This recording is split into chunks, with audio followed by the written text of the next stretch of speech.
This can't be true. It's a monstrous case. Because it's the own father who did this to his daughter.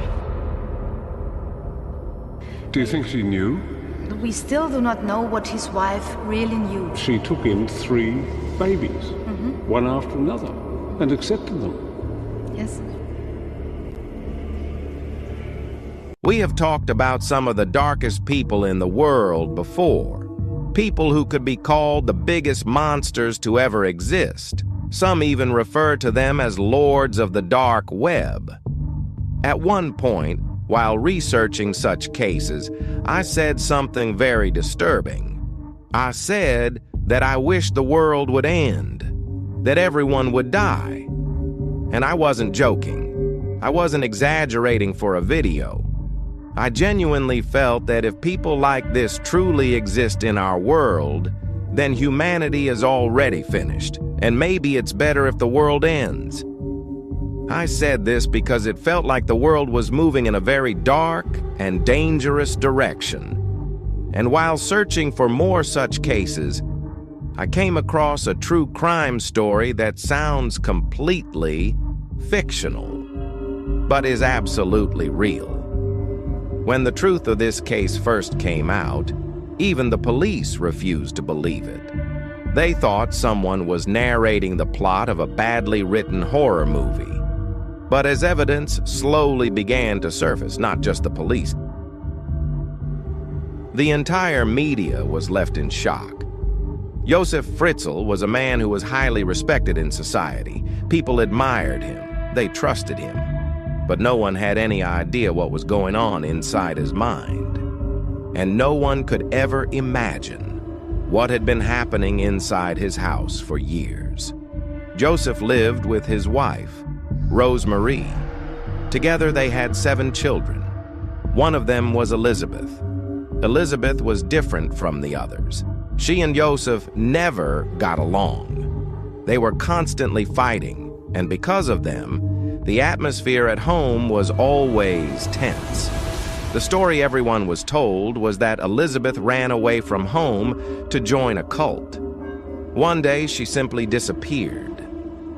Rosemarie was informed of this, but the truth was far darker. Elisabeth had not run away. She was right there, under the house. By under, I mean inside a hidden underground bunker. Josef had always been obsessed with survivalism, bunkers, and secret chambers. Under his house was a cellar, and beneath that cellar, Josef had built a secret underground chamber, a bomb shelter, a bunker. No one knew it existed. One day, Josef told Elisabeth that he needed help repairing a door in the cellar. She agreed to help. As they went downstairs, Josef suddenly pulled out a cloth soaked in ether or chloroform and pressed it over her face. He held her tightly until she lost consciousness. When Elisabeth woke up, she was locked inside the secret chamber beneath her own home. The bunker had no ventilation, no sunlight, no fresh air. The rooms were small, with ceilings barely 6 feet high. There were multiple tiny rooms, 2 small bedrooms, a living area, and a storage space. When Elisabeth went missing, Rosemarie noticed it immediately and asked Josef where she was.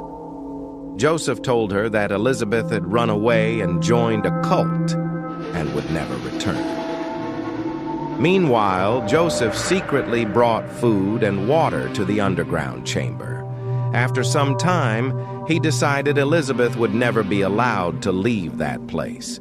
Now comes the truly horrifying part. Josef didn't just imprison Elisabeth. He repeatedly sexually assaulted her for years. She was assaulted so many times that she eventually became pregnant. She gave birth inside that very chamber, and she began raising the child there. Within a year, she became pregnant again, then again. One child was taken upstairs by Josef, placed in a box, and left outside the house. Josef told Rosemarie that the baby belonged to Elisabeth, who had abandoned it after joining a cult. Shockingly, Rosemarie believed him and raised the child as her own. This continued. In total, Joseph and Elisabeth had 7 children. 1 died during birth. 3 children grew up underground. 3 grew up upstairs with Rosemarie. At the same time, children were living normal lives above ground, while their siblings grew up below, without sunlight, without fresh air, without knowing the world existed. One of the children underground, Christine, became critically ill. Elisabeth begged Joseph to take her to the hospital.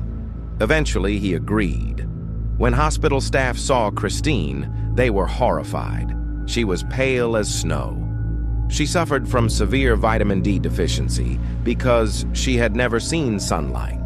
Doctors demanded to know who her biological parents were. Joseph repeated the same cult story, but medical reports didn't match his explanation. Doctors became suspicious. Soon, the case reached the media. Christine's photo was shown on television, along with Elisabeth's photo, asking her to come forward. Inside the bunker, there was a television. Elisabeth saw the news. She realized the outside world was looking for her. She begged Joseph to take her to the hospital. Surprisingly, he agreed, but only on one condition. She had to repeat the cult story.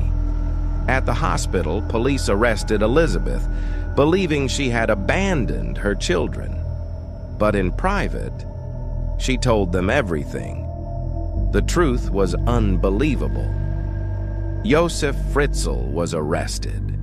He is now in prison. Josef Fritzl was arrested. He is now imprisoned in Austria, cut off from the world forever. Psychologists later concluded that this was not spontaneous. Josef had planned everything for years, possibly since Elisabeth was a child. That's why he spent so long building the bunker. He planned every detail so perfectly that he could leave home for weeks without fear of being discovered.